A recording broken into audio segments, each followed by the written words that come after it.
이번 주에 저희가 222명 구령했습니다. 222명을 구령하고 지금까지 올해 1월부터 2,642명을 구령했습니다. 예, 수고하셨습니다. 이제 봄이 되면 더 날씨도 좋고 그래서 산책 겸 또 봄날에 얼마나 이 바람에 꽃향기가 날려옵니까? 그래서 생명의 향기를 나가셔서 이렇게 날리시는 이렇게 한 시간을 가지시기를 바랍니다. 오늘 성경 공부는 구원의 확신에 관해서 공부하겠습니다. 구원의 확신입니다. 뒤에 도표를 이제 아마 다 이해하실 겁니다. 시간은 창세기 1장 1절에서 시작된 겁니다. 대부분의 사람들은 1장 3절 재창조부터 시간이 시작됐다는 그렇지 않습니다. 그리고 시간이 시작되기 이전에 하나님이 계셨습니다. 영원에 거하시던 분이었습니다. 근데 시간은 또 영원으로 향해서 흘러갑니다. 그러면 성경은 인간의 의문에 뭔가 답을 줘야 됩니다.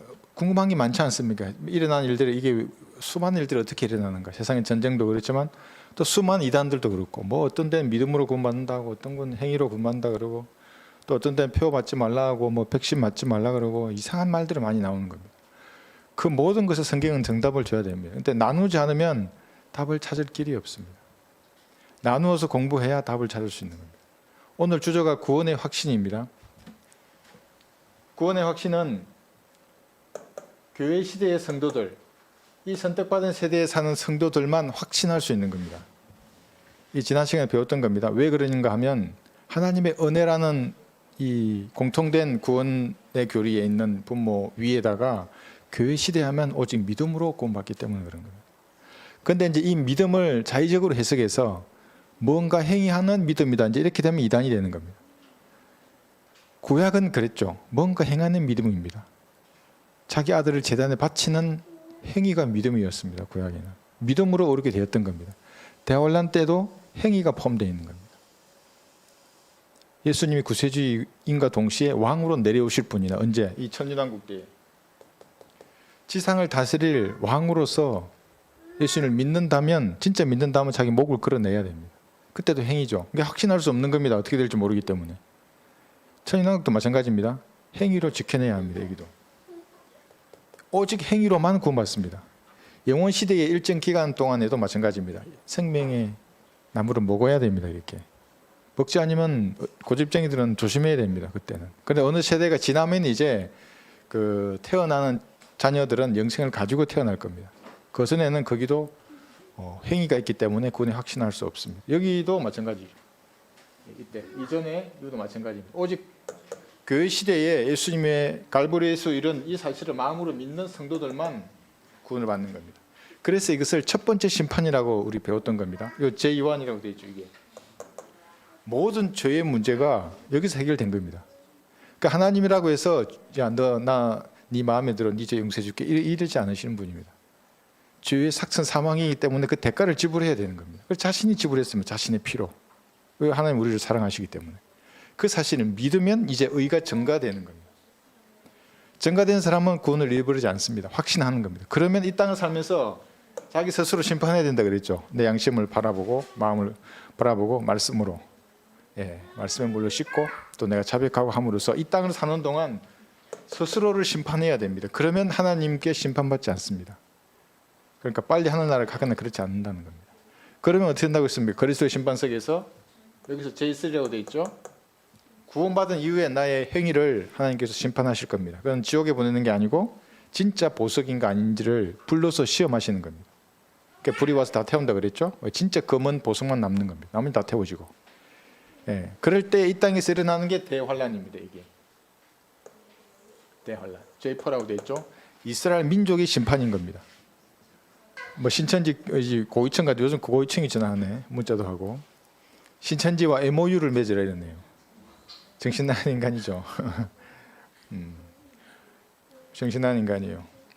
계시록에 나와 있는 우리가 4장에서 19장까지 그다음에 또 이전 이후 나와 있잖아요. 그 대부분이 이때잖아요. 이게 이때 대환란 그것도 후반기 3년 반에 집중적으로 맞춰져 있는 겁니다. 근데 지금 이 교회 시대에 무슨 계시록을 적용해서 어떻게 하고 뭐 흰옷 입으려 그러고 뭐 13호 사천이 되려 그러고 이러니까 정신 나간 사람이라고 말하는 겁니다. 신천지는 이때 되는 겁니다. 그 이후에 이때 보십시오.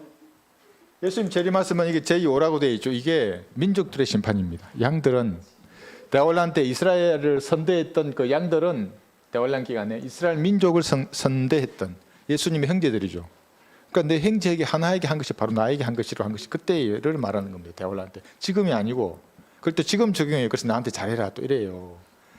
그 이단들은 그런 거 아주 끝없이 나와요. 그런 사람들은 여기 민족들의 심판에 이게 그래서 행위로 이스라엘 민족을 대환란 기간에 선대했던 사람들은 이제 양에 분리되어서 천인 왕국을 유업으로 받고 그렇지 않는 염소들은 전부 지옥으로 던져지는 겁니다. 그렇죠? 그 다음에 그럼 여기서 3차 세계대전이 있고 재림 때 4차 대전이 있고 이제 5차 대전이 천인왕 끝에 있는 겁니다. 이게 국가 말국의 전쟁입니다. 이 전쟁하고 또 꼭 나오니까 이 지금 이런 여기 C라고 되어 있죠. 휴거 전후로 일어나는 러시아가 움직이는 이 전쟁을 또 혼동하는 겁니다. 사람들이. 예. 그 다음에 우주가 사라지는 겁니다. 이때. 여러분 다 아십니다. 현재 있는 우주하고 백보자 심판 때 우주는 다른 겁니다. 현재 있는 우주는 창공이 있습니다. 둘째 하늘. 아래에 물들이 있는 겁니다. 우주를 가득 채웠던 창세기 1장 2절의 물들이 나눠져 있는 겁니다. 창공 위에 물이 있는 겁니다. 그 위에 하나님의 하늘 여기 탁 올라와 있는 겁니다. 이렇게 머릿돌처럼. 그죠? 그런데 백보자 심판 때는 하늘이 우주의 구성 요소들이 맹렬한 불에 의해서 녹아내린다고 말하는 겁니다. 없어집니다. 12궁성이 다 사라집니다. 그 위에 심판을 받고 불못에 던져진 다음에 새 하늘과 새 땅이 만들어지는 겁니다. 12개입니다. 이거 제가 그랬어요. 12개. 하늘 별들이 다시 만들어집니다. 그럼 지구는 어디에 있는가? 이거는 교리로 가르치지 않습니다. 제 생각입니다. 창세기 1장 1절의 지구가 셋째 하늘에 있었다고 그랬죠. 유리보자 위에. 지금 현재 태양계로 던져졌다고 그랬습니다. 제 생각엔 다시 올라갈 것 같습니다. 가정하는 겁니다. 뭐 어디에 성경에 또 써 있어 그러면 제가 할 말은 없지만 제 생각은 그렇습니다. 그래서 우주를 통치할 것입니다. 그럼 이 지구 위에 있는 게 뭡니까? 이 지구 위에 있는 게 새 예루살렘 도성입니다. 여러분이 사는 곳이 우주에서 가장 높은 곳에 있는 겁니다. 예. 이걸 한번 생각해 보십시오. 그리고 이제 끝난 다음에 이것이 새 하늘과 새 땅을 이렇게 만드시죠. 이게 진짜 신천지인데 오늘 여기 와 신천지하고 MOU를 체결하라 그러면 내가 미친 인간이 되는 겁니다. 그 서명 대부분은 돈으로 매수하는 겁니다. 이렇게 MOU 체결할 때는 그런 데는 나한테 그런 거 뒷밀다가 여기 오면 조심해야 됩니다. 그래서 이렇게 새 하늘과 새 땅이 만들어지고 나면 이제 이때부터 이제 영원 시대가 시작되는 것인데 구원의 확신을 우리가 오늘 공부하는데 교회 시대 성도들만 구원의 확신을 가질 수 있는 것인데 과연 그런지를 알아보는 겁니다. 그 전에 간단히 전황을 한번 제가 이제 말씀을 드리고 하겠습니다. 러시아와 우크라이나와의 전쟁이 왜 예언의 관점에서 중요한가? 이게 아주 예언의 준비 단계가 되기 때문에 그런 겁니다. 말했죠. 러시아가 이스라엘을 공격하려고 그러면 이 러시아의 서쪽 방에 있는 이 지대는 완충지대가 되어야 되는 겁니다. 이 버퍼존이 없기 때문에 중공군인 6.25 때 내려왔던 겁니다. 사실 미군도 청천각 이후로 안 갔어야 됩니다. 버퍼존을 만들어줬어야 되는데 완충지대가 없었기 때문에 걔들 내려온 겁니다. 마찬가지입니다. 러시아도. 이게 완충지대만 만들어지면 언제든지 나갈 수 있는 겁니다. 물론 부동산도 가지지만. 지금 이 전쟁에서 한 가지 우리가 유념 있게 좀 보는 것이 뭐냐 하면 화학무기를 푸틴이 쓸 수 있습니다. 이미 나옵니다. 러시아의 화학 장구류들이 우크라이나로 공수되는 걸 이제 찍히는 겁니다. 이렇게. 푸틴 의지가 얼마나 강합니까? 전 세계에 지탄을 받더라도 내가 다 죽이더라도 그 땅을 갖겠다는 겁니다. 항복하라는 겁니다. 처음에는 우리가 중립국 만들고 땅을 달라 그랬죠. 그게 아닌 것 같아요.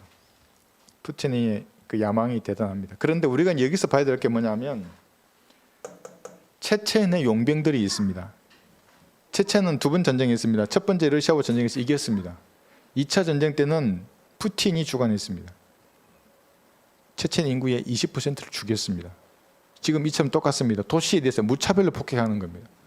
두려움 때문에 항복하게 만드는 겁니다. 이게 누구 전술입니까? 징기스칸의 전술입니다. 다 죽입니다. 두려워서 항복하게 만드는 겁니다. 다른 도시나 살아있는 사람들은. 그런데 우리가 여기서 보는 건 뭐냐면 체첸이 싸움을 잘한다 이게 아니고 체첸의 용병들, 시리아 용병들은 이슬람 군인들입니다. 이슬람 군인들이 러시아와 한패가 되는 겁니다. 이게 나중에 내려올 때 북쪽에서 내려올 때 터키도 이슬람 국가입니다. 길을 내준 러시아 군대가. 그 무슨 스탄 전부 이슬람 군대들입니다. 예, 물론 독일은 아니지만 독일과 나도 나중에 동맹을 맺겠죠. 그 다음에 시리아 군인들 전부 이슬람 군대들입니다. 그러니까 체첸과 시리아의 이 이슬람 용병들이 러시아 군과 하나가 되어서 전투를 하려고 이미 체첸은 투입됐고 시리아 용병들이 투입하려고 준비 중입니다. 그런데 여러분 여기서 끝나는 게 아니라 젤렌스키가 이런 말을 했습니다. 러시아 푸틴에게 우리가 우리 협상을 하자. 어디서 하자고 했는지 아십니까? 이스라엘에 가서 하자고 그랬습니다. 어제. 신기하죠. 갑자기 이스라엘이 왜 나옵니까 여기서. 그 젤렌스키는 우리를 도와줄 수 있을 것이다. 푸틴 너도 도와주고 나도 도와줄 수 있으니까 우리가 이스라엘에서 협상을 하자. 1대1로. 글쎄요 뭐 어떻게 될지는 모르겠지만 하여튼 예언의 관점에서 보면 뭔가 의미심장한 용어들이 계속 나옵니다. 이스라엘 군대가 등장하고 또 이스라엘에서 뭔가 협상을 하자. 뭐 이런 말들을 하고 있는 것입니다. 그래서 이런 관점에서 보면 좋겠고, 자 구원의 확신에 대해서 한번 공부를 해보겠습니다. 그러면 제일 먼저 아는 것에 대해서 한번 말씀을 잠깐 보겠습니다. 요한복음 여기 17장 3절을 보시면 이 구절은 안식 교도들이 많이 사용하는 겁니다. 요한복음 17장 3절. 우리가 잘 모른다 이거죠. 예수님에 대해서 잘 알아. 여호와 증인들도 사용하고 예수님에 대해서 자기들이 잘 안다. 예수님은 뭐 피조된 신이다. 이제 이런 말 하고 싶겠죠 자기들은. 영생은 이것이니 곧 사람들의 유일하시고 참 하나님이신 아버지와 아버지께서 보내신 예수 그리스도를 아는 것이옵니다. 아는 것에 대해서 말합니다. 여러분 한번 생각해 보십시오. 하나님께서는 성부, 성자, 성령 삼위의 하나님이십니다. 하나님을 알려면 어떻게 됩니까? 내 죽은 영이 살아나야 되는 겁니다. 죽은 영이 거듭나야 됩니다. 다시 태어나야만 삼위의 하나님을 알 수 있는 겁니다. 그전에는 전부 종교적인 얘기만 가지고 노는 겁니다. 결코 이거 다 다룰 수가 없는 겁니다. 그래서 성경에서 거듭나지 아니하면 말하는 겁니다. 하나님의 형성과 같이 되어야만이 내가 영생도 아는 것이고 성경에서 말하는 진리에 대해서도 뭔가 알게 되는 겁니다.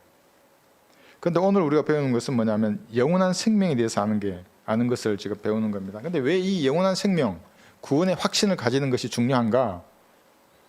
로마서 12장을 보겠습니다. 구원받은 사람이라면 구원을 확신해야 됩니다. 그걸 알아야 합니다. 내게 주신 은혜로 인하여 로마서 12장 3절입니다. 너희 중 각 사람에게 말하노니 자신에 대하여 마땅히 생각할 그 이상의 생각을 품지 말고 다만 하나님께서 각 사람에게 나눠주신 믿음의 분량에 따라 건전하게 생각하라. 이 믿음의 분량에 따라 건전하게 생각하는 겁니다. 그런데 이 믿음의 분량이 뭔지 아십니까? 하나님께서 어떤 사람은 아무리 공부해도 믿음의 분량을 또 정직한 마음으로 아무리 말씀을 공부해도 분량을 늘어주지 않지 않습니다. 늘어줍니다. 그런데 왜 믿음의 분량이 다 다른가 사람마다? 이렇게 하면 목사님이 명쾌하게 여기서 이렇게 말씀하십니다. 하나님이 나에게 베풀어 주신 것을 아는 정도, 이게 믿음의 분량입니다. 그러면 이 하나님께서 나에게 베풀어 주신 것을 어떻게 압니까? 성경을 공부해야 아는 겁니다. 아, 과거에 이런 걸 베풀어 주셨고 현재 이렇게 베풀고 계시며 미래에는 이렇게 베풀어 주실 것이다를 성경에 들어서 알면 믿음의 분량이 커지는 겁니다. 믿음의 분량은 늘어주셔서 늘어주십니다. 말씀을 공부하면. 근데 이게 되지 않으면 성장하지 않는 겁니다. 그러니까 구원 받았는데 구원을 확신이나 하지 못하고 아이고 행위에 내 구원의 근거를 딱 두면 오늘은 구원 받은 것 같다가 내일은 다시 구원을 잃어버린 것 같다가 해서 계속해서 흔들리는 겁니다. 영원한 생명은 선물입니다. 로마서 6장을 한번 보겠습니다. 선물인데 많은 사람들은 믿지 않습니다. 이 선물을 안 받으려고 하는 겁니다. 로마서 6장 23절 두 구절을 볼 텐데요. 제 그리스 설교할 때 이게 주제 구절이죠. 이는 죄의 삭은 사망이요 하나님의 선물은 예수 그리스도 우리 주로 말미암은 영원한 생명이라. 영원한 생명은 선물입니다. 여기 선물이 영어로 기프트죠. 로마서 11장 29절도 한번 보겠습니다.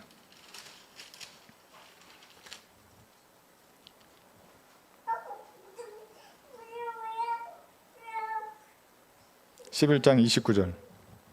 이는 하나님의 은사와 부르심에는 후회가 없으십니다. 여기 은사가 기프트입니다. 선물입니다. 그러니까 하나님께서 여러분에게 영원한 생명을 선물로 주셨어요. 어떻게 할 때? 갈보리에서 흘리신 예수님의 피를 여러분의 마음으로 믿을 때입니다. 그러면은 영원한 생명을 주셨으면 결코 뺏지 않으십니다.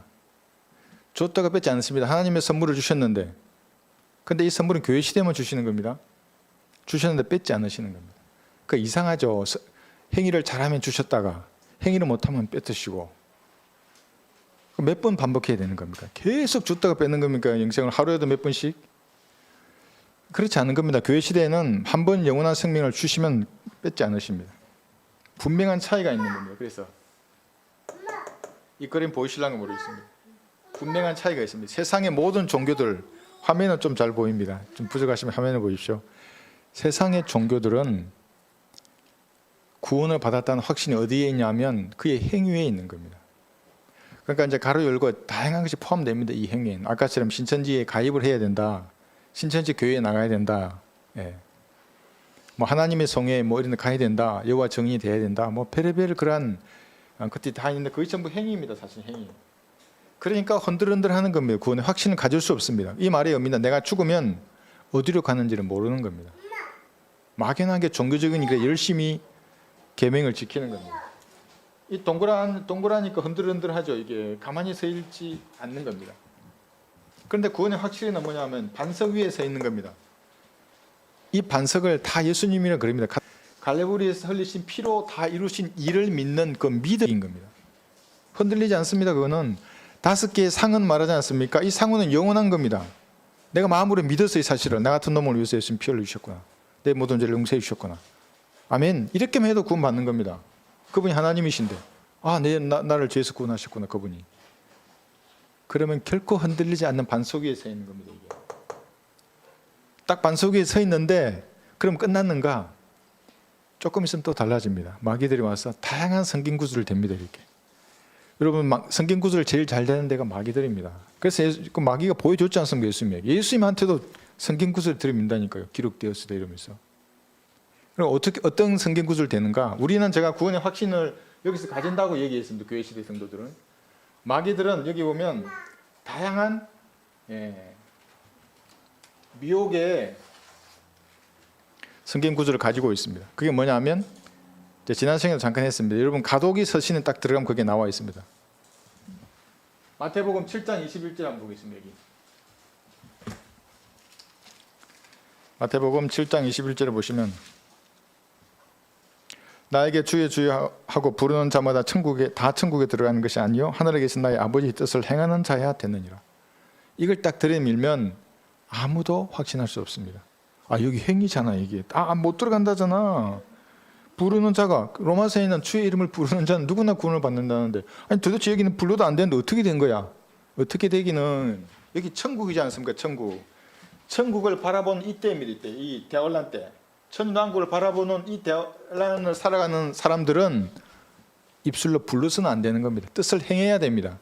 그러니까 여기 십자가 이전에 마태복음 5, 6, 7장에는 행위를 그렇게 강조하신 겁니다. 행해라 행해라 행해라고. 그런데 이걸 모르고 행위로 내 끝까지 견뎌야 돼. 그러면 구원의 확신을 결코 가질 수 없습니다. 그 사람은 설령 구원 받았어도 확신 가운데 서 있지 못하는 겁니다. 네.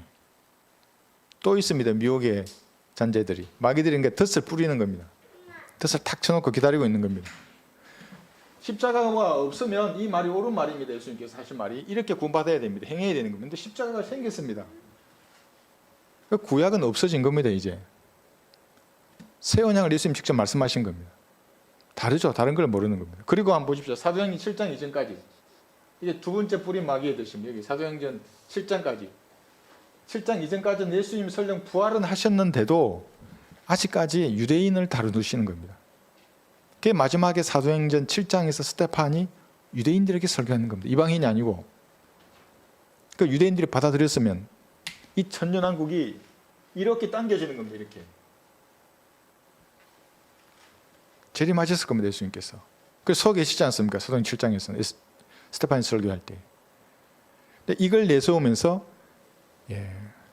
믿고 침례를 받아야 된다 그러고 사도들처럼 고난당하고 억압당하고 핍박받고 그러면서 끝까지 내 신앙을 지켜야 된다. 이제 이런 말이 나오게 되는 겁니다. 그 다음 세 번째가 여기 있죠. 야고보서 2장. 우리가 이제 지난 시간 창세기에 대해서 우리가 배울 때 믿음이 다르다는 것에 대해서 얘기할 때 잠깐 했었습니다. 야고보서 2장에서는 2장 여기 26절에서 영이 없는 몸이 죽은 것 같이 행함이 없는 믿음도 죽은 것이니라. 그러면서 야고보서 2장 26절 읽었죠. 우리 23절 21절 읽으면 이 믿음이 뭐냐면 아브라함이 이삭을 제단에 바치는 믿음입니다. 여기서는. 그런 믿음은 행위가 따르지 않습니까? 이거 언제 해야 하는 겁니까? 이때 하는 겁니다. 대환란 때. 구약 때였고 십자가 이후가 아닙니다. 그러니까 만약 그런데 이것을 속아서 다시 이 교회 시대에 이 구조를 딱 붙들면 구원의 확신은 결코 가질 수 없습니다. 흔들흔들합니다. 이게. 행위를 잘하면 구원받은 것 같다가 행위를 못하면 흔들흔들. 내가 구원을 잃어버렸나? 아이고 내 같은 놈이 어떻게 구원을 받아? 원래 뭐 못 받는다고 네 같은 놈은 못 받는다고 아무도 받을 수 없다고 구원은 하나님의 피를 믿는 믿음 외에는 구원받을 수 없다고 인정하지 못하게 되는 거예요. 그럼 성장하지 못하죠. 예. 자, 카인과 아벨의 예가 있습니다. 카인과 아벨의 예. 이게 무슨 말이냐면 창세기 4장 한번 볼까요?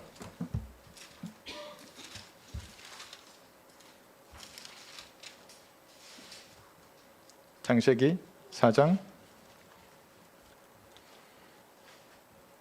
자 5절부터 보시면 카인과 그의 재물은 받지 아니하셨더라. 그러므로 카인이 몹시 격노하고 안색이 변하더라. 6절 주께서 카인에게 말씀하시기를 내가 어찌하여 격노하느냐 어찌하여 내 안색이 변하느냐 내가 바르게 행하면 받아들여지지 않겠느냐 이렇게 하셨습니다. 바르게 행하면 받아들여진다고 했습니다. 그럼 카인은 무엇을 바르게 행해야 했습니까? 그것은 아벨에게 말해서 야, 그 양 한 마리 좀 나한테 줘. 내 농작물 줄게. 그리고 그 양의 피를 하나님께 바쳐야 됐습니다. 교만한 카인이 그렇게 하지 않았습니다. 자기가 지은 농작물 그대로 들고 하나님 앞에 간 겁니다. 이미 자기 엄마 아빠가 범죄했을 때 양의 피로 가죽 옷을 입었던 것을 알고 있었을 겁니다. 그러니까 아벨은 양의 피를 또 바쳤던 겁니다. 교만한 카인은 행위로 자기 행위의 산물인 농작물을 들고 하나님 앞에 다갔었던 겁니다. 그러니까 받아들여지지 않은 겁니다. 그것이.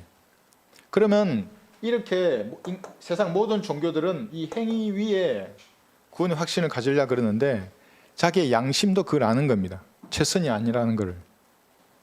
그러니까 하나님의 의의 기준에 여기 자를 그려놓은 건데 하나님의 의의 기준에 도달하지 못한다는 걸 자기 양심이 압니다. 왜냐하면 자기를 성찰하지 않습니까? 인간들은 내 행위가 정말 개떡 같구나. 하나님이 거룩하신 분일 텐데 아무리 씻어도 더러운 겁니다. 인간의 의라는 것이. 그래서 걸레라고 얘기하는 겁니다. 양심은 압니다. 그래서 구원의 확신이 없는 게 당연한 겁니다. 그 사람들은. 그런데 갈보리에서 이런 이 피를 마음으로 믿는 사람은 구원의 확신을 가지는 게 당연한 겁니다. 왜 그런지 아십니까? 우리는 양심에 있는 것들도 깨끗이 됩니다. 히브리서 9장 14절 한번 보겠습니다.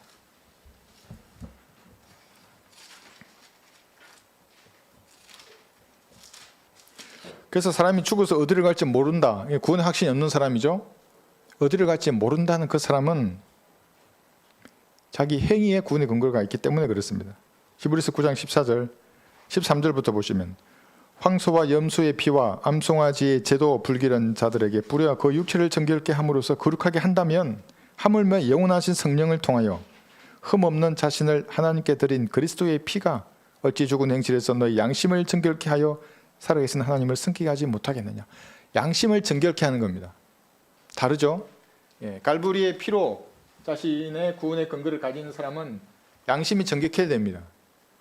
그렇지 않고 행위 가운데 구원의 근거를 두는 사람들은 안 됩니다. 그래서 어떤 하나님 이 사람들이 이 피 50%하고 자기 행위 50% 이렇게 섞는 겁니다. 그래서 하나님 앞에 들이미는 겁니다. 받지 않습니다. 단 1%라도 이게 섞이면 받지 않습니다. 하나님은. 그러니까 이 물에 1% 무슨 기름을 탁 들어보세요. 이거 어떻게 먹어요 이거. 교회 시대는 흠없는 자신을 하나님께 드린 그리스도의 피를 믿는 믿음밖에 없는 겁니다. 구원의 근거가. 그러면 구원의 확신을 가집니다. 잠잘 때 편안합니다. 내가 오늘 죽더라도 이 육신의 장막을 벗으면 하나님 앞에 서겠구나 하는 확신 가운데 거하는 겁니다. 근데 마귀는 계속 이런 성경 구절을 들이밀죠. 막 이런 거. 이 가도기적인 이런 것들 계속 들이미는 겁니다. 히브리서 얘기 한번 볼까요? 히브리서 3장 보시면 14절에서 이는 우리가 처음의 확신을 끝까지 견고하게 붙들면 그리스도께 참여한 자가 되기 때문이라. 히브리서 3장 14절. 붙들지 못하면 어떻게 됩니까? 구원을 잃어버린다는 말입니다. 언제 그렇게 됩니까? 이때입니다. 이거 대환란 때. 이 교리를 이 교회 시대에 적용하니까 구원의 확신이 없고 그게 없으니까 영적으로 성장이 안 되는 겁니다. 성장이 안 되니까 은혜의 복음 입도 뻥긋 못하는 게 뭐예요? 그냥 사는 겁니다. 종교적인 사람으로. 네.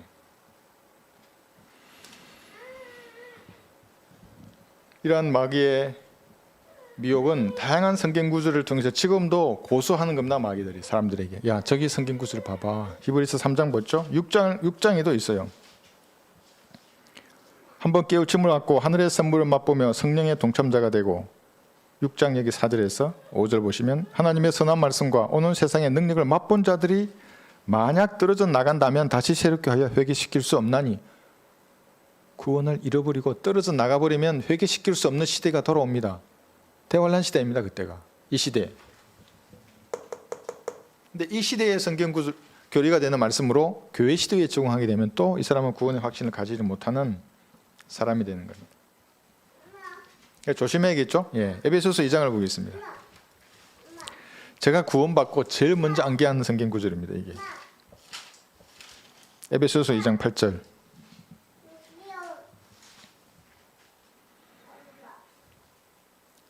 아까도 잠깐 인용했었죠. 너희가 믿음으로 말미암아 은혜로 구원을 받았으니 이것은 너희에게서 난 것이 아니요 믿음은 여러분에게서 난 것이 아닙니다. 하나님의 선물이라 행위에서 난 것이 아니니 아무도 자랑하지 못하게 하려 하심이라. 그러니까 예수님을 믿을 수 있는 믿음은 누구에게 주신 겁니다. 피 흘려 죽으시고 부활하신 것을. 그것을 받아들이면 누구나 영원한 생명은 하나님께서 선물로 주시는 겁니다. 그러니까 우리가 영접한다고 하지 않습니까? 지난 시간에도 잠깐 했죠. 영접할 때 내가 하나님을 영접하지만 예수님을 하나님도 여러분을 그렇게 하는 여러분을 영접하는 겁니다. 받아들여지는 겁니다. 이게 에베소서 1장 6절입니다. 받아들여진다는 게. 잠깐 앞으로 한 장 가시면 이는 하나님께서 그 사랑하시는 이 안에서 우리를 받아들이신 그 은혜의 영광을 찬양케 하려 하십니다. 받아들여집니다. 여러분이. 이 또 받아들여진다는 것도 개역성경은 변개해버렸어요. 중요한 구절인데 이렇게 구원의 확신을 가져야만 영원하신 하나님, 시 공간 이전에 거하셨던 영원하신 하나님과 교제하게 되는 겁니다.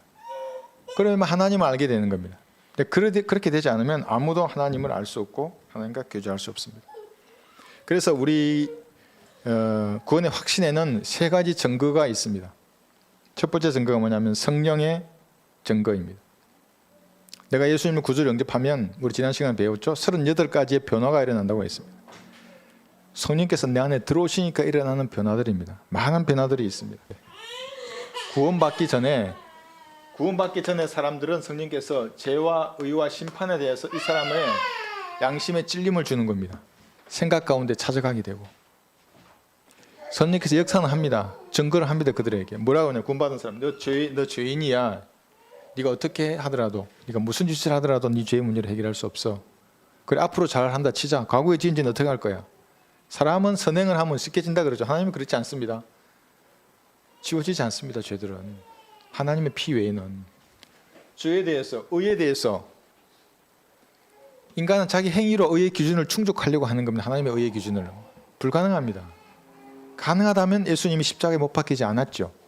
의에 대해서 그리고 심판에 대해서 성령께서 계속 얘기하는 겁니다. 그 사람에게. 그러다가 예수님 구주로 영접하게 탁 되면 평안이 생깁니다. 이제 이 갈보리의 피를 신뢰하는 겁니다. 이거죠. 이게 확신 가운데 거하게 됩니다. 성령께서 증거하시기 때문에 그렇습니다. 그래서 로마서 8장 16절에 보시면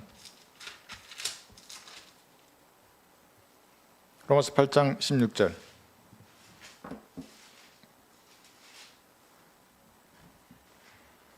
성령이 친히 우리의 영과 함께 우리가 하나님의 자녀임을 증거하시거니와. 제가 지난번에도 한 말씀드렸죠. 골방에 들어가서 오늘 문 잠그고 혼자만 하나님이 존재하심을 믿어야 됩니다. 그렇게 믿고 말해 보십시오. 한번 하나님, 내가 지금 죽으면 어디 가는 겁니까? 내가 탁 죽어서 육신의 장막을 벗어나와서 하늘로 올라가 내 방에 있는 건 다 누구 것이 됩니까? 뭐 신경 쓰지 마시고 하늘나라 갈 것인지 지옥에 갈 것인지 물어봅니다. 하나님 앞에. 그러면 하늘나라 갈 것 같아. 그럼 왜 그런지를 여러분 스스로 한번 점검해 보십시오. 지옥에 갈 것 같아. 그 왜 그런지를 얘기해 보는 겁니다. 그래서 이 갈보리 피가 내가 믿는 그 구원의 확신이 아니면 그 자리에서 믿으면 됩니다. 다시 내 모든 죄를 용서해 주셔서 감사합니다. 내 안에 들어와 주십시오. 그러면 거듭나는 겁니다. 성령께서 내 안에 들어와셔서 이렇게 증거가 되시고, 고린도후서 5장에 보시면 보증하십니다. 고린도후서 5장 5절에 있어요.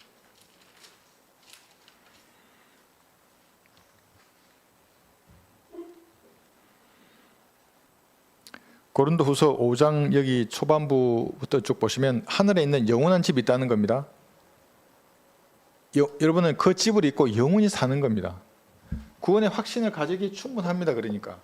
그러면서 5장 5절 여기 이렇게 말합니다. 이제 이것을 위해 우리를 만드신 분은 하나님이시며 그분께서는 또한 우리에게 성령의 보증을 주셨느니라. 하나님의 보증하신다는 겁니다. 그의 영을 통해서. 이 예수님의 영입니다. 여러분 안에 들어가셔서 여러분을 보증하는 겁니다. 너에게 영원한 집이 있는 거야. 이 육신의 장막을 벗더라도. 그래서 구원의 확신은 첫 번째가 성령께서 이렇게 증거하신다. 그리고 이 평안을 우리가 가지는 겁니다. 그렇기 때문에 세상이 줄 수 없는 평안입니다. 이것은 여러분 혼자 계실 때 가져야 할 평안입니다. 사람들과 대화할 때는 이제 이런저런 대화 속에 얘기를 합니다. 혼자 있을 때 내 안에 평안이 있는지를 보십시오. 특히 죽음의 문제와 맞닥뜨렸을 때. 영원히 살지 않습니다. 인간은. 가슴 아프지만 시간이 되면 다 늙고 병들고 먼저 하늘나라 가는 겁니다.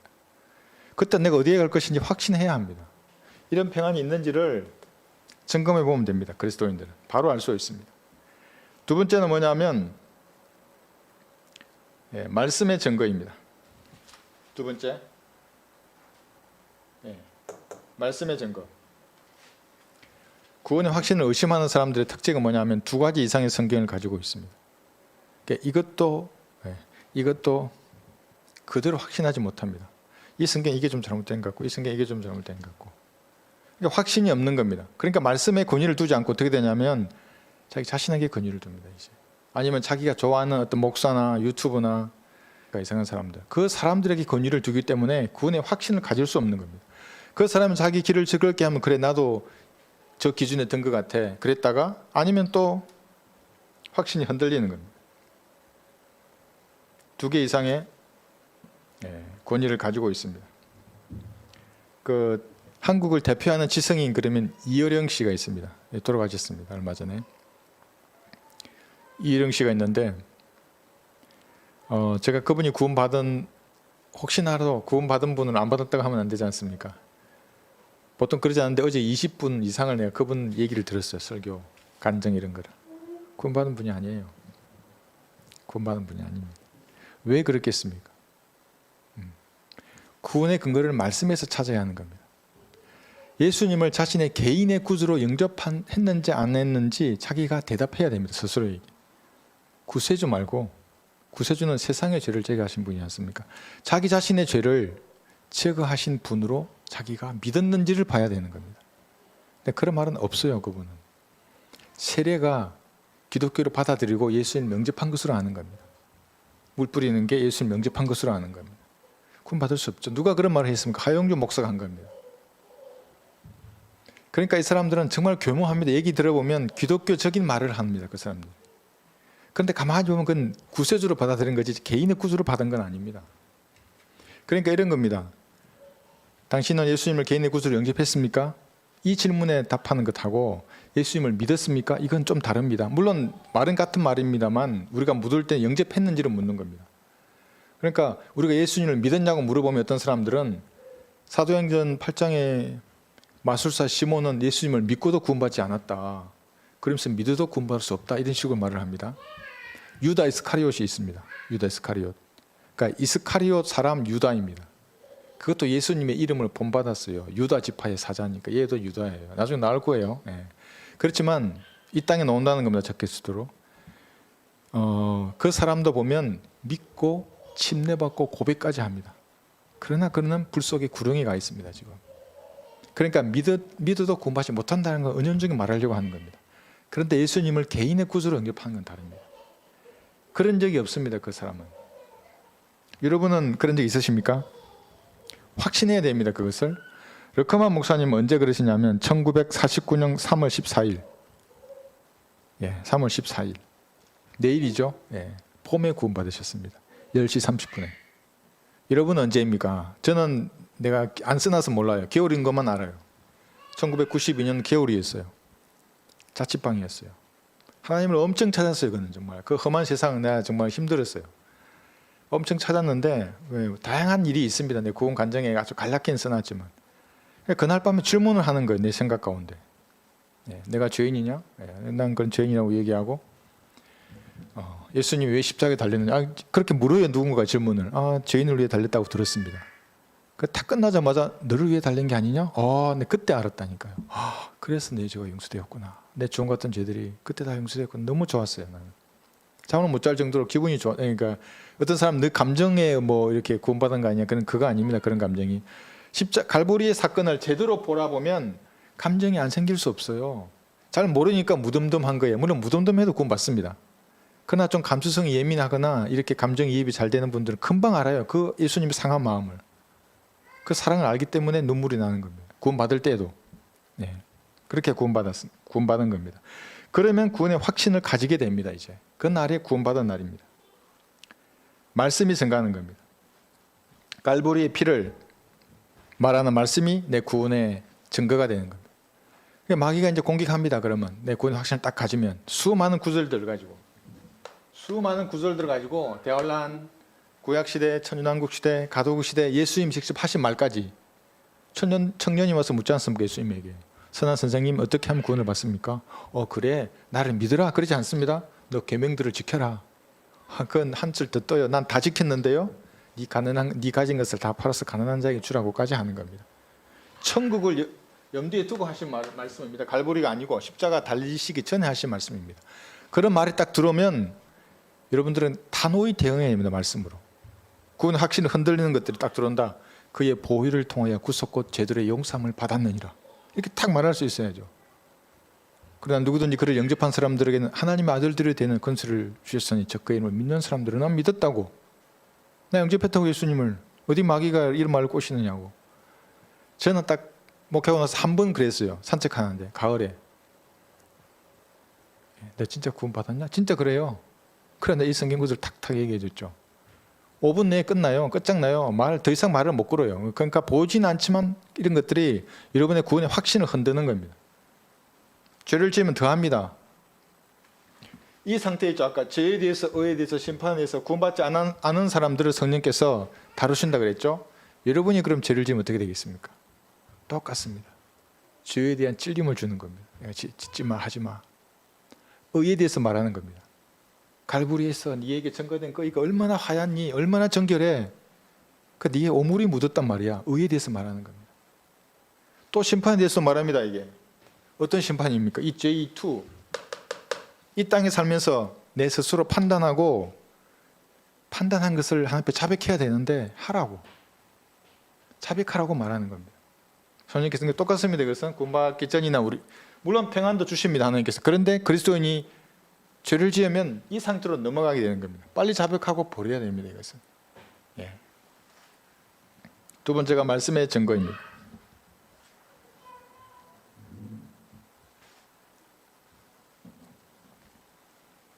요한복음 6장에 보면 수많은 사람들이 넘어간 요거는 거의 제가 격주 단위로 한 번씩 얘기했던 말입니다. 요한복음 6장 여기에는 주의 만찬에 나오는 빵과 포도주가 있습니다. 이게 진짜 빵을 떼어서 먹고 피를 마셔야 되는 것인가? 그렇지 않습니다. 진짜 그렇게 하는 수많은 사람이 있는 겁니다. 우리나라에도. 하나님의 교회 안산홍 여자 하나님 그 사람들부터 시작해서 로마 가톨릭부터 시작을 해서 다 그렇게 믿습니다. 40절 보시면 또 이것이 나를 보내신 분의 뜻이니 아들을 보고 그를 믿는 사람은 누구나 영생을 얻게 하려 하는 것이라. 먹는 사람이 아닙니다. 여기 믿는 사람이라고 정확하게 기록된 겁니다. 이것이 54절에 보시면 내 살을 먹고 내 피를 마시는 자는 누구든지 영원한 생명을 가졌나니 내가 그를 마지막 날에 살리리라 그러면서 참된 양식, 참된 음료를 말씀하십니다. 그럼 이게 무슨 말입니까? 믿는 자가 이렇게 된다는 겁니다. 마시고 먹고 하는 이것이 믿는 것입니다. 진짜로 그 뜯어 먹는 게 아니고. 그래서 63절에는 살리는 것은 영이니 육은 전혀 무익하다고 얘기하는 겁니다. 베드로도 얘기하죠. 여기 69절에서 우리는 주께서 그 그리스도 곧 살아계신 하나님의 아들이심을 믿으며 또 확신하나이다. 먹으며 아닙니다. 여러분들 이건 누구든지 펴서 말해줘야 합니다. 아니 성격 너무 급하게 여기 54, 5절, 6절만 읽지 말고 이 장 전체를 좀 보라고. 먹고 마신다는 의미가 진짜 피를 먹고 빵을 떼먹는 게 아니고 믿는 거라고. 전후에 나와 있다고 그래요. 그러니까 앞에 여기 40절도 보여주고 69절도 보여주고 이게 다 읽으라고 좀. 그 한 부분만 또 읽어가지고 야 그 빵을 마시고 피를 마시는 식인종으로 살라 그러냐고. 지난 말씀드렸던 신부 강론한 거 들어보니까 자기는 진짜 식인종이래요. 진짜로 식인종이래요. 거기가. 하나님께서는 율법 이전에도 피를 먹지 말라 그래요. 율법 하에서도 먹지 말고 이후에도 먹지 말라 그래요. 여호와 증인들은 또 그 한술 들떠서 또 헌혈을 또 안 해요. 그러면 또 그러니까 이단들이 각양각색 이단들이 있는 겁니다. 구원의 확신은 말씀이 증거하는 겁니다. 세 번째 증거는 사랑의 증거입니다. 이게 사랑의 증거. 사람이 어떻게 이기적입니다. 사람은 기본적으로 이기적입니다. 근데 어떻게 다른 사람을 사랑할 수 있습니까? 그건 사랑의 하나님이 여러분 안에 들어갔기 때문에 가능한 겁니다. 그러면 양심도 보통 양심에서 선한 양심이 됩니다. 구원받으면 선한 양심. 구원받지 않으면 보통 양심에서 죄를 짓지 않습니까? 화인 맞습니다. 어떻게 화인을 맞는가 이겁니다. 아까 이렇게 그랬죠. 죄의 심판에 대해서 선생님께서 지적을 하신다 그랬죠. 이걸 거부하는 겁니다. 죄라고 선생님께서 말씀하시면 죄 아니야. 의에 대해서 의에 관심 없어. 너 심판한다 그러도 이걸 무시하지 않습니까? 한 번, 두 번 무시하면 이제 양심의 화인을 맞는 겁니다. 그럼 이 강도가 약해집니다. 죄를 지어도 심판 이게 없어져 버리는 겁니다. 나중에. 진짜 불로 지진 듯이 양심의 화인 맞으면 아무리 얘기도 안 듣습니다. 그럼 하나님 두 가지 하신다 그랬죠. 내버려 두든가 먼저 하늘로 데려가는 겁니다. 먼저 하늘로 데려갑니다. 그래 그리스도인들은 차라리 구원받지 않고 살았다면 장수할 수 있으면 이 땅에 그러다가 지옥에 가는 거죠. 구원받았다면 주의해야 되는 겁니다. 성령님의 찔림, 죄에 대해서 의에 대해서 심판에 대해서 말씀하실 때 아멘 하는 겁니다. 이렇게. 고집 부르지 말고. 특히 청년들일수록 힘이 세다 보니까 대항해요. 저도 많이 대항했어. 하나님 앞에. 말씀드렸죠. 그 베란다에서 추운 겨울날 거기서 잠을 잤다니까요. 싸우면서 내가 저 행제만 할 때 왜 이런 걸 지적하십니까? 이렇게 하고 진짜로 그랬어요. 막 괴로워하면서 버리기 싫었어요. 그 죄를. 결국 버리면 이렇게 됩니다. 이렇게 평안 가운데 가게 되는 겁니다. 이걸 이제 몇 번 해보면 압니다. 실패도 해보고 져보기도 하고 그러면 그래서 사랑의 증거가 있습니다. 요한일서 3장 14절에 보시면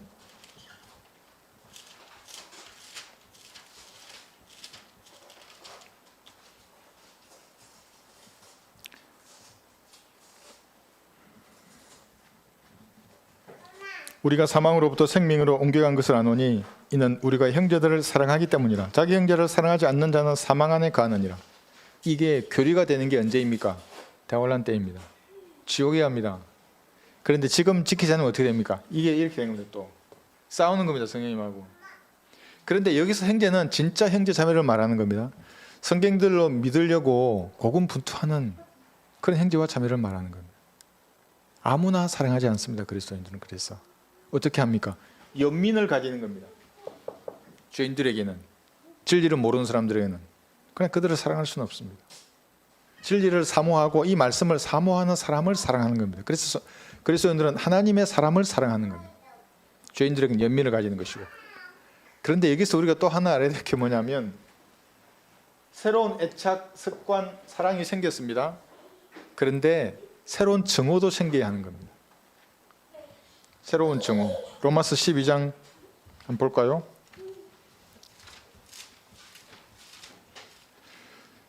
그러니까 뭐 오른밤 때리면 왼밤 때리고 주라는 대로 다 주고 그게 그리스도인 아닙니다. 로마서 12장 여기 9절을 보시면 사랑의 거짓이 없게 하라. 악을 정오하고 선과 연합하라. 악을 정오하는 겁니다. 그리스도인들은. 이게 생겨나야 합니다. 근데 이게 안 생겨. 다 사랑해. 초교파, 연합. 마귀적인 겁니다. 그것이.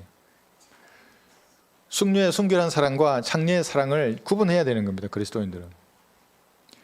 올바른 말씀을 나누어서 공부한 그 교리를 사랑하는 형제 자매를 사랑하는 겁니다. 그러니까 이게 구원의 확신도 없고 이게 이렇게 기본적으로 나누어지는 것도 모르고 모든 게 짬뽕으로 섞어서 마귀적인 겁니다. 그러면 그것이. 그 사람에 대해서는 연민의 정을 가질 수 있어도 사랑할 수는 없는 겁니다. 정오합니다. 마귀의 교리는. 여기서 21절도 보시면 악에게 지지 말고 선으로 악을 이기라 그럽니다. 선으로 이겨야 됩니다. 그 사람이 나한테 화낸다고 나도 같이 화내고 그러면 안 됩니다. 제가 그리스도교 할 때 뭐라 그랬죠? 형제들은 한 대 맞을 각오로 나가야 하는 겁니다. 그 자세히 보입니다. 표정에. 때리려고 해도 겁먹고 못 때립니다. 아직까지 한 대도 안 맞았어요. 저는 그런 자세로 나갔는데. 근데 막 이렇게 폼 잡으면 같이 때리고 싸우면 어떻게 됩니까? 사도 바울이 말했지 않습니까? 내가 그랬다면 내가 개들처럼 싸웠을 거라고. 같이 개가 되는 겁니다. 그렇게. 그래서 형제를 사랑하는 겁니다. 그리고 새로운 애착이 생긴과 동시에 새로운 증오도 같이 생기는 겁니다. 비성경적인 것에 대해서는 증오하는 겁니다. 잠언 25장 26절에 보시면 잠언 25장 26절 저에게는 뼈아픈 교훈을 주는 말씀입니다.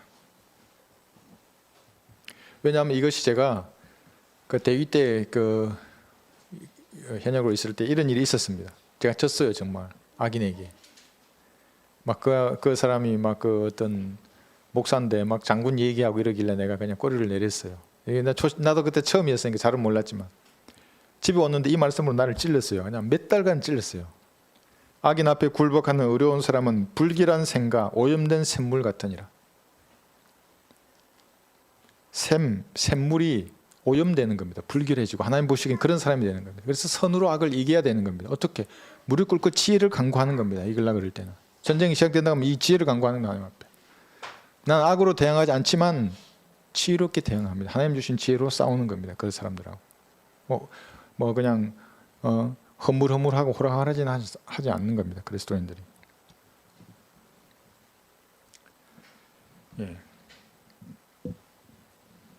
자신이 죽을 때 어디로 갔는지 모르는 사람들은 그래서 여기 있죠. 죽은 뒤에 어디로 가는지 모른다. 이 사람들은 마귀의 고소에 넘어가는 사람들입니다. 마귀들이 고소할 때는 항상 성경을 인용한다 그랬죠. 여기 나온 이 성경, 이런 성경 구절들. 가독에 해당되는 이런 서신들을 가지고 천연왕국에 해당되는 구절을 마찬가지고 지금 교회 시대에 여러분들을 고소하는 겁니다. 야, 여기 횡이잖아. 이거 어떻게 믿음으로 구원받아? 그럼 맞아. 그건 그것이 이 시대가 아니라고. 그래서 너 나눠야 된다고. 네 디모데후서 2장 15절 펴보라고. 이 성경은 없다고. 그게 공부하라는 게. 나누어 공부하라는 게. 왜 없냐고. 이렇게 우리가 알아야 되는 겁니다. 그러면서 여기서 질문을 이제 던지십니다. 럭커 목사님이 이렇게 질문합니다. 개인의 구주로 영접한 적이 있는가? 여러분은 이 지인들과 대화할 때 이런 얘기입니다. 구세주가 아니고 구주여야 합니다. 개인의 구주여야 합니다. 반드시. 수많은 사람들은 예수님이 세상의 구세주는 압니다. 그 자기와 어떤 연관이 있냐는 겁니다. 이것이 알고만 있는 겁니다. 그 이유령 교수, 우리나라의 대표 지성인이라고 하는 사람도 알고만 있는 겁니다. 자기와 같은 더러운 벌레와 같은 죄인을 위해서 십자가에 죄를 걸어주시고 부활하신 예수님으로 믿지 않는 겁니다. 안타깝죠. 그런 것을 보면. 그런 적이 있어야 하는 겁니다. 그러니까 당신을 지옥에서 구원해 주신 분이 예수님인가? 이 말에 예라고 말할 수 있습니다. 100%. 아니 90%만 구원해 주셨어요. 10%는 도덕법을 지켜야 돼요. 한식교인들입니다. 그 사람이. 10%는 백신도 안 맞고 표도 안 맞고 뭐 이런 거 해야 돼요. 이게 대환란 때입니다. 표는. 요즘 하도 백신 문제가 많이 나와서 구원을 의심하는 이유는 바른 자세로 갈보리를 쳐다보지 않기 때문에 그런 겁니다. 올바른 자세로 쳐다봐야 하는 겁니다. 내가 죄인이라는 그 자세로 쳐다보면 누구나 구원을 받을 수 있습니다. 근데 사람들 그러지 않고 보십시오. 맨날 병 고쳐달라 그러고 성령의 불로 충만해달라 그러고 봤어요. 유튜브에 정말 너무 안타깝더라고요. 막. 그 리듬이 독특해요. 그 마귀가 들어온 리듬이에요. 막 성령이 몸이 흔들고 그래서 인터뷰를 해요. 그러니까 그때 그 아줌마가 내 뜨거운 불이 제 안에 들어온 것 같아요. 너무 뜨거워서 막 이러면서 그러면서 뭐 허리부터 어디가 나왔어요. 요 근래에 있어요. 그게 구원받을 수 없습니다. 그런 사람들은 체험이나 느낌, 감정 이런 것들을 더 중요시하기 때문에 자신의 구원은 정작 잃어버리고 또 구원을 받았을 수는 있는데 구원의 확신을 잃어버리는 겁니다. 그러면 영적인 악의로 사는 겁니다. 평생을 하나님하고는 아무런 일도 없습니다. 일어나지 않습니다. 오히려 마귀적인 것들이 자기 생각 속에 달라붙고 인생에 아무런 변화가 없습니다. 그런 사람들. 두 번째가 구원에 의심하는 사람들은 세상의 영향력입니다. 세상의 영향력으로부터 자신을 온전하게 지키지 못하면 즉시 없어집니다. 구원의 확신은. 뭐 간단한 예화입니다. 하루에 유튜브 1시간 이상 세상적인 것을 본다. 드라마부터 해서 뭐 있잖아요. 영화부터 해서 뭐 다양한 거 많잖아요. 물론 저는 우크라이나 전투 때문에 제가 전사를 또 좋아하기 때문에 그 전투사를 보려고 제가 자주 좀 보지만은 그 외에 세상적인 영이 숨어 있는 그런 프로를 보면 그 영향력으로부터 안전하지 못하는 겁니다. 즉시 잃어버립니다. 구원의 확신은. 마귀의 그 통로를 통해서 들어오게 되는 겁니다. 그러면 치료책은 무엇인가? 세 가지를 말합니다. 두 주인을 섬기지 말라는 거예요. 두 주인. 그 다음에 두 권위를 두지 말고 두 마음을 갖지 말라. 이렇게 말씀하십니다. 두 주인은 뭡니까? 돈과 하나님 뭐 성경이 그렇게 말한다고 그러지만 그거보다도 여러분은 내 육신이 내가 육신을 가장 사랑할 때 죄를 짓는 겁니다. 육신이 주인이 되는 겁니다. 그러면 하나님이 아니고 물론 우리가 예수를 영접할 때 내 주인으로 영접하지 않습니다. 그건 CCC나 그렇게 하는 우리는 구조로 영접하는 겁니다. 그럼에도 우리를 피값으로 사신 분은 하나님이신 겁니다. 나의 주인은 예수님이십니다. 여러분의 주인은 예수님인 겁니다. 근데 육신이 되는 순간에 죄를 짓고 구원의 확신도 잃어버리게 됩니다. 두 권이 한 가지 성경을 씻습니다. 하나님께서는. 그리고 한 가지 성경을 보존한 겁니다. 두 개의 권위를 가지고 있으면 결코 구원의 확신을 가질 수 없습니다. 흔들리는 겁니다. 이렇게 흔들리고 저렇게 흔들리면 저렇게 흔들리고. 두 마음을 가져서도 마찬가지입니다. 요동하는 바다 물결과 같은 겁니다. 이런 것을 다 없애고 온전한 구원의 확신 가운데 거해야 하는 겁니다.